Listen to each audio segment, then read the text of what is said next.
குருவாயூர் ஏகாதசி தொழுவான் போகும் போல் வழிகாட்டுக வழிகாட்டுக நாராயண ரூபம். அது என்ன குருவாயூர் ஏகாதசி? கேரளாவில் விருச்சிக மாத ஏகாதசி, நமது கார்த்திகை மாத ஏகாதசி நாள் குருவாயூரை பொறுத்தவரை மிகவும் புனிதமான நாளாக குருவாயூர் ஏகாதசியாக கொண்டாடப்படுகிறது. கேரளத்தில் மட்டும் அனைத்து ஆலயங்களிலும் இதை ஏன் குருவாயூர் ஏகாதசின்னு சொல்லணும்? இத்தனைக்கும் குருவாயூர் பாடல் பெற்ற ஸ்தலம் கூட கிடையாதே. எல்லாத்துக்கும் காரணம் ஒரு வாரணம், அதாவது ஒரு யானை தான் காரணம். அந்த யானையின் மனசுதான் இந்த ஏகாதசிக்கு குருவாயூர் ஏகாதசி என்ற பெயர் பெற்று தந்தது. அது 1914 வருடம் வல்லிய ராஜா என்னும் நிலம்பூர் நாட்டு ராஜா உள்நாட்டு கழகத்தில் அவஸ்தைப்பட்ட தன் குடும்பத்துக்காக வேண்டிக் கொண்டார். தன்னிடம் இருந்த பல யானைகளில் ஒன்றை குருவாயூர் ஸ்ரீ கோவிலுக்கு தானம் அளித்தார். அந்த 10 வயது குட்டி யானை பெயர் கேசவன். பின்னாளில் புகழ்பெற்ற கஜராஜன் கேசவன் என்ற திருப்பெயர் சூட்டப்பட்டது. யானை என்னமும் குட்டிதான், இருந்தாலும் ரொம்ப சுட்டி, அமைதியான துருதுருப்பான சுபாவம். சாப்பிடும் போதும் விளையாடும் போதும் ஸ்ரீகோயிலை பார்த்தவாறே தான் எதுவும் பண்ணுமாம். அங்கிருந்து தன் கண்ணை மட்டும் எடுக்கவே எடுக்காதாம். இத்தனைக்கும் அது 10 வயதுதான் அதற்கு. அவ்வப்போது ஊர்வலத்தில் குருவாயூரப்பனை கண்ணனை அதன் மேல் ஏற்றுவார்கள். சக யானைகளுக்கெல்லாம் விளையாடுவது, உருண்டு பிடிப்பது, ஜாலியாக பொழுதை கழிப்பது. ஆனால் இது மட்டும் ஏகாதசி நாளில் சாப்பிடாமல் இருக்க எப்படியோ கற்றுக்கொண்டதாம். வீதி உலாவின் போது முன்னும் பின்னும் வளமும் இடமும்னு வித்தியாசமாக நடந்து காட்டி அரங்கனை போல் நடையழகு உடையவனாகிவிட்டான் இந்த கேசவன். அதனால் மக்களிடம், குறிப்பாக சின்னஞ்சிறார்களிடம் கேசவனுக்கு ஏக செல்வாக்கு கூடிவிட்டது. ஆனால் பக்கத்து ஊர்களில் நடக்கும் உற்சவங்களுக்கு இது செல்லவே செல்லாதாம். முரண்டு பிடிக்குமாம், அங்குசத்தால் அடிவாங்கும். ஆனால் அலராது, பிளிராது, கண்ணீர் மட்டும் உகுக்கும், நீர் பெருக்கும். ஆனால் அப்பவும் குருவாயூரை விட்டு மட்டும் செல்லவே செல்லாது. குருவாயூரப்பனை சும்மா ஒப்புக்கு சுமக்காமல் மனசிலே சுமந்து விட்டது போலும். குருவாயூரப்பன் ஊர் உலா சிலையை, அதாவது உற்சவர் சிலையை, மலையாளத்தில் இதை திருவழி என்பார்கள். ஸ்ரீவேலி, சீவேலி என்று பின்னாளில் இந்த வார்த்தை தெரிந்துவிட்டது. தட்டையான பலகையில் அந்த மாயோனின் உருவம் பொறித்து அதன் கீழே சின்னோண்டு இருக்கும். அதற்கு திடம்பு என்று பெயர். நம்ம கேசவன் அந்த திடம்பை யார் வைத்திருக்கிறார்களோ அவர்களுக்கு மட்டுமே தன் முன்னங்காலை மடக்குமாம். மற்ற யாராயிருந்தாலும் பின்னங்கால் வழியாக ஏறித்தான் யானை மேல் உட்கார வேண்டுமாம். எவ்வளவுதான் தேங்காய், பழம், கரும்பு இனாமாக கொடுத்தாலும் அவற்றையெல்லாம் ஒதுக்கி விடுமாம். தன் முன்னங்கால்களை மட்டும் வேறு யாருக்கும் மடக்கவே மடக்காதாம். உன் அந்தமில் சீர்கல்லால் வேறு எங்கும் அகம் குழைய மாட்டேனேன்னு ஆழ்வார் பாசுரத்தை நாமே படிச்சதில்லை. ஆனா இந்த யானை இதை எங்க போய் பிடிச்சதுன்னே தெரியவில்லை. செந்தழலே வந்து அழலை செய்திடனும் செங்கமலம் அந்தரம் சேர் வெங்கதிரோர்க்கு அல்லால் அலராவால் வெந்துயர் வீட்டா விடினும் வித்துவ கோட்டம்மானே உன் அந்தமில் சீர்கல்லால் அகம் குழைய மாட்டேனே.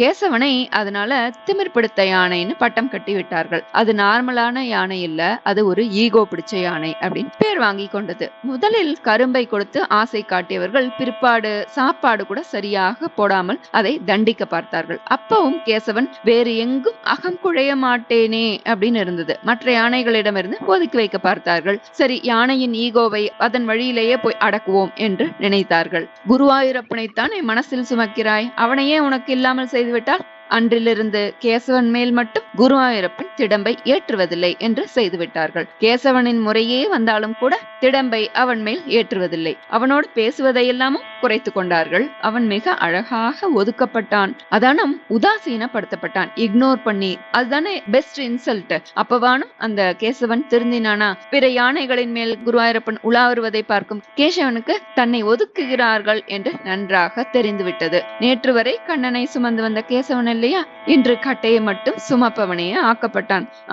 ஆனால் யானை தனக்கென்றே எந்த உரிமையும் கோரவில்லை. தன்னை மட்டும்தான் குருவாயூரப்பனின் உலாவுக்கு பயன்படுத்த வேண்டும் என்று ஆடமும் பிடிக்கவில்லை, மதமும் பிடிக்கவில்லை. அதன் மனதில் ஒன்றே ஒன்றுதான், குருவாயூரப்பனுக்கு வளைந்த கால்கள் வேறு எங்கும் வளையாமல் இருக்க வேண்டும். மற்றபடி கண்ணன் யார் மீது வலம் வந்தால் என்ன?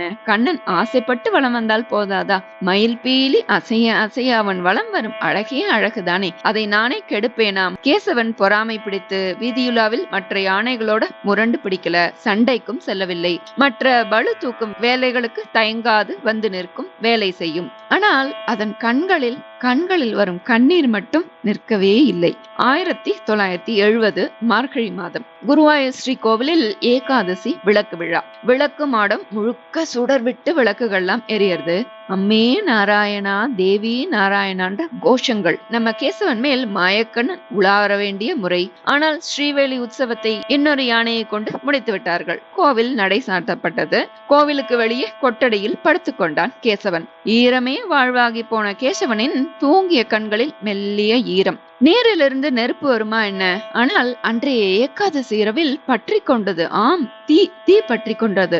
அல்லல் படாத ஆற்றாது அழுத கண்ணீர் தீயாக பற்றி கொண்டது. மேற்கு சுற்றம்பலத்தில் பிடித்து கொண்ட தீ கூத்தம்பலத்துக்கு பரவி கிடுகிடுவென்று வந்து நாலம்பல மாடங்களை பற்றி கொண்டது. ஏதோ புகைச்சல் வாசனை பார்த்து யாரோ கூவ ஒரு சிலர் மட்டும் விழித்து கொண்டு பதறினார்கள். யானைகளை அவ்வளவு சீக்கிரம், அதுவும் தூக்கத்தில இருந்து எழுப்ப முடியுமா என்ன? அம்பலத்தை தன் பார்வையிலிருந்து அகற்றாத கேசவன் மட்டும் நெருப்பை கண்டு அலறி அடித்துக் கொண்டு எழுந்து ஓடினான். ஐயோ, என் செல்வ பிள்ளைக்கு என்ன ஆயிற்றோ, என் சின்ன கண்ணனுக்கு என்ன ஆயிற்றோ அப்படின்னு அதிகம் பிளிராத கேசவன் அன்று நள்ளிரவில் படு பயங்கரமாக பிளிரினான். எண்டே குருவாயூரப்பா!